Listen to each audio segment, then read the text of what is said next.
career goes next. And bear this in mind that Matchroom Sport have a fight-by-fight arrangement with Dylan White. Isn't that weird? Why do we have... He's not tied up like the slave contract of yesteryear. When I was running boxing, it was much easier. We were slave traders. We had these guys and they were working for us and we was the boss. The pendulum has swung. Now I have to say, Mr. Dillian White. I have to be respectful. And it's really a nice position to be in because we can be honest with each other. Dillian, you're not under a long-term contract, but we like you.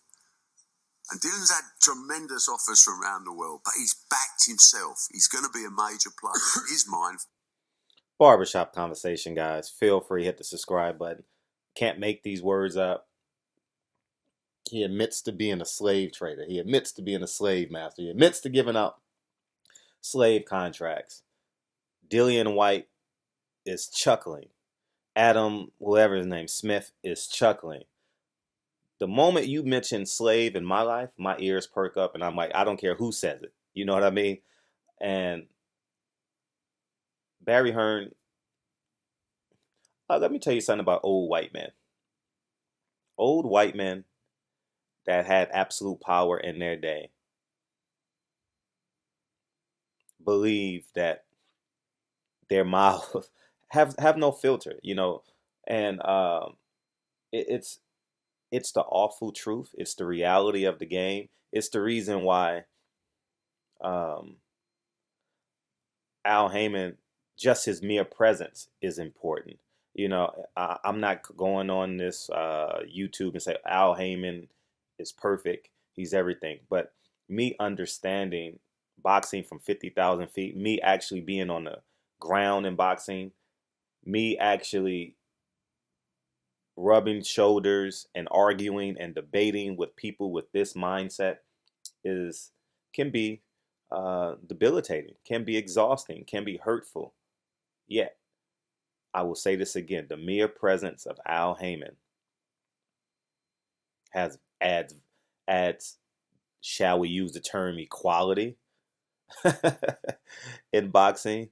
It allows fighters to get paid. It allows fighters to be untied up. And by default, he admits the Al Heyman way is the right way. Fighters being independent, fighters betting on themselves, like a Deontay Wilder, like an Earl Spence, like a Jared Heard, who's out in the DMV area at this moment in camp promoting the fight itself, you know. And the list goes on and on and on. And men like Barry Hearn, men like Bob Arum are a disgrace.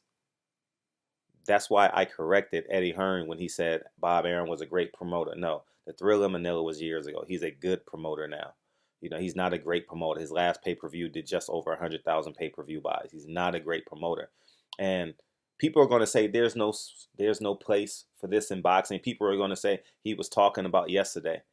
But he was part of the problem. He is the problem. His mindset is the problem. People are going to say there's no space for him in boxing. But moreover than that, y'all going to say there's no space for a man like me in boxing. Although you heard this, you're going to say Fred is a race baiter. Fred is a racist. Fred hates white people. Fred is pro-black.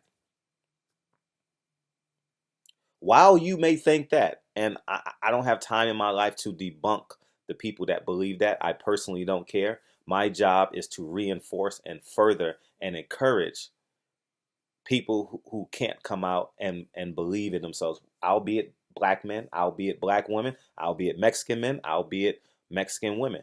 You understand what I'm saying? And I think it's just incredibly important that we allow truth to flourish, right? We allow honesty to flourish. I came in this game honest and straightforward. 10 years ago, he said days of yesteryear. Shall we say it pre-Al Heyman? Yesteryear, years ago. Nigga, that was like 5 years ago, 6 years ago. You know what I mean? And Dillian White is just chuckling. I was a slave. Man, come on, man. Whenever a black man is celebrated at the expense of the black culture, you need to say, excuse me.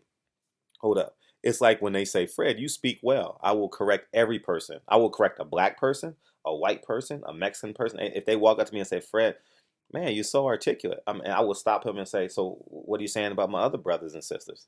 I don't care what ethnicity you are. If they celebrate you at the expense of black culture, you should be ashamed of yourself. I'm gonna say this again. If they celebrate you at the expense of your culture, you should be ashamed of yourself. Let me correct so everyone understands. Let me say this one more time because it's not just about black. If they celebrate you at the expense of your culture, you should be, and you allow it, you should be ashamed of yourself. I don't care if you're Dillian White. I don't care if you're Leo Santa Cruz. I don't care if you're Felix Trinidad, Manny Pacquiao. You know, I'm going to come back with a part 2 to this video. I'm running. I got to take the kids to school, and I got to run off and go work out and do some other things. But tonight, I'm going to really sink my teeth into this video. And this is why I have purpose. This is why my mission statement needs to be brought to the forefront. This is why they kick me out of pressers. This is why they don't give me credentials, because I'm unwavering. Unwavering. Let me tell you what I told as illicit as I can. A white guy comes up to me and says, bigger than me, whatever. You guys know who he is. You guys follow his Twitter and get breaking news. And he comes up to me and says, I will make sure you will never, ever cover a fight again. Right? I walk to him and I says, listen, time out, Mike. Oops, I said his name. Anyways, so I says, where I come from, white men like you don't talk to me like this. I can't tolerate this. You need to get out of my face and go on with your life. And I went on to say this. I says, you forgot I run by you when you walk your dog every morning when I go on my morning runs. He lives about 2 miles down the road from me, 2.5 miles down the road from me. Down the hill. I live on top of the hill, motherfucker. You know what I'm saying? In comparison, you know what I mean? And so I says, I'll see you Monday. And the point I'm making is, I don't care where you are in your life, financially, physically, emotionally, spiritually. Stand up for what you believe in. Do not allow this or tolerate people minimizing you and or controlling you and treating you like a slave, and them and them carrying that sense of entitlement. Strip them of that sense of entitlement. People call me fearless. I don't consider myself fearless. Fearless is an easy term. I have courage. I'm going to play offense with myself. I have courage. I don't care if you're 6'7", 6'8". I'm going to find a way to win. I'm not a man. And I want this video is going to do great numbers. And so I really want you guys to understand that you must be courageous in life. All right. If you're a Mexican man thinking about crossing the border, coming over to America, owning your own business, if you're an Ethiopian coming to Inglewood and you want to own your own business or become a lawyer, become a doctor, if you're in Southeast Asia, I don't concern myself with those types of things. Just be great when you get here and you take advantage of the opportunity, because this is the type of mindset that awaits you. All right.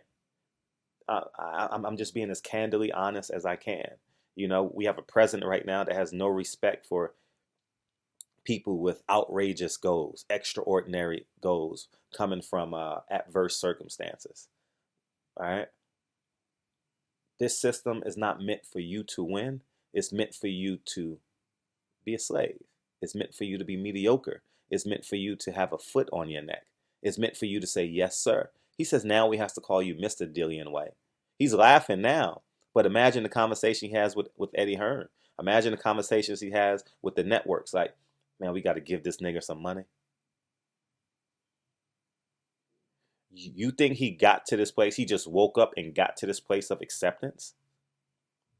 You don't think there was no emotional, physical, or spiritual resistance in his mindset and in his daily life and in his daily interactions, in his business altercations? I'm going to come back later. I got to go. It's 8:37. I got to walk the kids to school, and I got to be in the gym by 9:15. So anyways, man, barbershop conversation, man. I salute you. I'm going to come back later. Barbershop Conversations. Feel free to hit the subscribe button. Part 2 coming next. Tonight. I'll holla. Peace.